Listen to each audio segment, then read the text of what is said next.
Welcome to Wild and Wonderful. My name is Brian. I am a naturalist with the Forest Preserves of Cook County. I am here at the beautiful River Trail Nature Center with my colleague and friend, naturalist Jerry. Well, hi, Brian. So we're here to meet some animal ambassadors that live in the forest preserves. Now, these birds and animals have some kind of injury that prevents them from surviving on their own in the wild. But while they're here, they help us to teach you all about the animals that live in our region. That's very exciting because the animals we're going to meet today are raptors. What makes a raptor? Raptors include hawks and owls, and falcons and eagles. But what do they all have in common? Do you know? Feathers, yep. So they're all birds, but most birds will use their feathers to fly. Now, raptors take it even further because they're carnivorous, and that means they eat other animals. Raptors also have sharp beaks and sharp talons that they use to eat their prey. I am so excited about this. Let's go meet some of them now.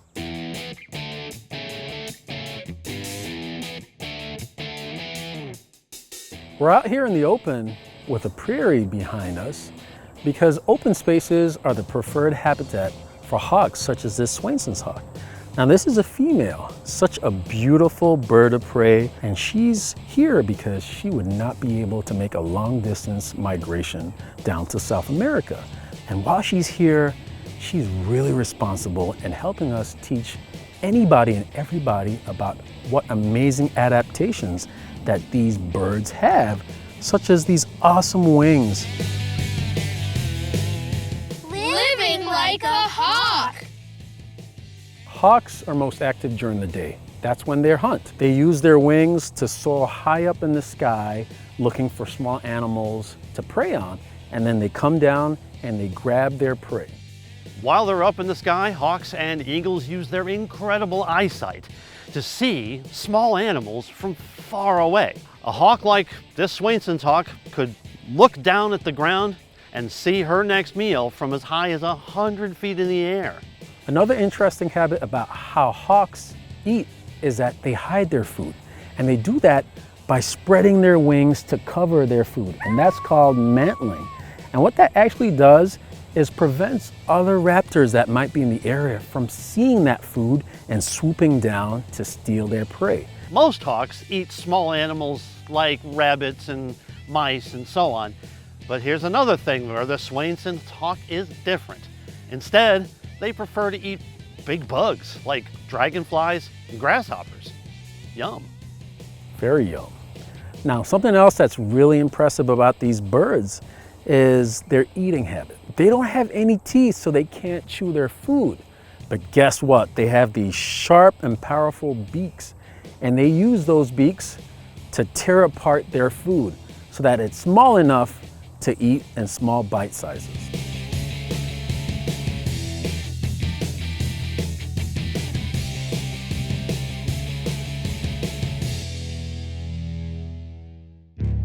And in the forest preserves, or even in your neighborhood, anytime you come across a hawk, it's most likely a red-tailed hawk.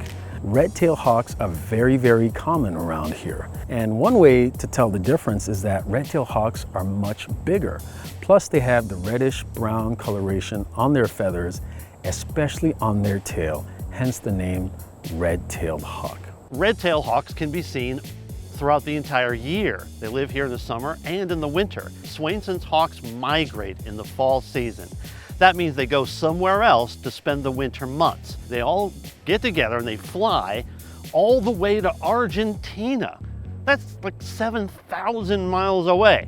And that's where they spend the winter. And then when winter's over, they come back here again. Raptors like hawks and eagles, birds that are active in the daytime, they're big, they fly around the sky, and that's why you might even see one in your neighborhood or here in the forest preserves.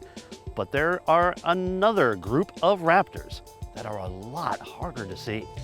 Who? Exactly. Into the wild.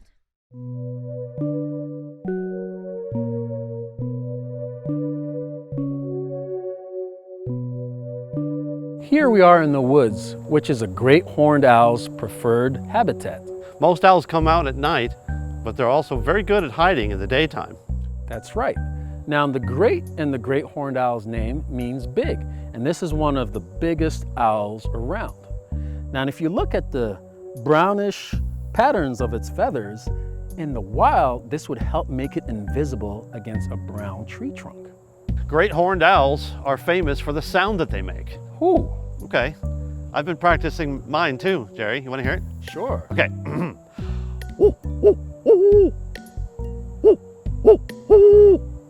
That was pretty good. Thanks. Now, they make that hooting sound to communicate to each other, to let each other know where exactly that they are. Hey, Jerry. Yeah? Have you ever had a staring contest with an owl? I actually have, and every time I tried, I always lost.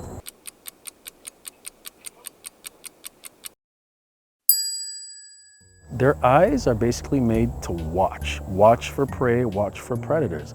So the less you blink, you increase the chance of maybe seeing that prey in the woods somewhere, and that'll increase your chance of actually hunting and hopefully catching a meal. Those are some cool claws on the bird. If you take a closer look at his feet, you'll notice these very sharp and long talons. These are tools that they use to grab onto their prey before their prey runs off. Owls' wings have special feathers on them, like this one. On their wings, they're serrated, and what that means is like a row of little teeth. What this does is it makes the owl's wings absolutely quiet when they fly. And to compare, I want you to listen to two things. First, the sound of one eagle feather. Go ahead, Jerry. You hear that? Okay, now compare that to the sound of an entire owl's wing.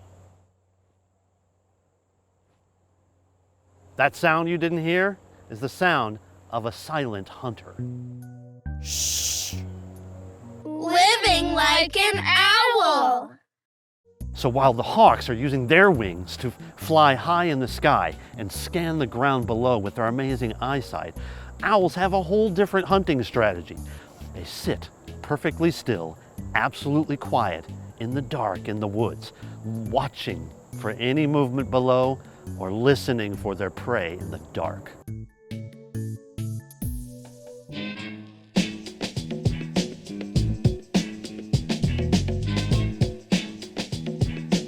Here's another owl we have here at River Trail Nature Center. Now, don't be mistaken, this is not a baby owl.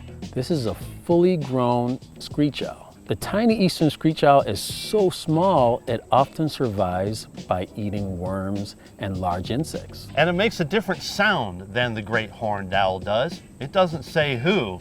Instead, the eastern screech owl makes a haunting, whinny type sound, kind of like this.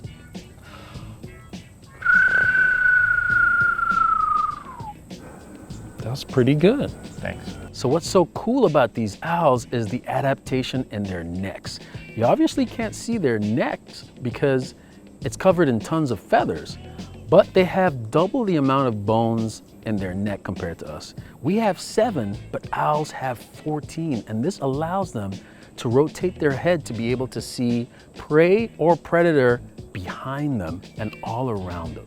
Now that's a cool adaptation I'd love to have. You might notice on the two owls that we are looking at today that they both have special feathers on top of their head that sometimes stand up. Those are called ear tufts, but they're not actually their ears, they're just feathers. They use them to express their emotions. They stand up when they're interested, and they lay them flat when they're agitated. And you may be wondering, well, can owls hear? Yes, they can, and really well. Their ears are actually hidden behind the feathers that are near their eyes. One ear is slightly higher than the other, so they can pinpoint sound coming from below or sound coming from above. Yeah, like, boop.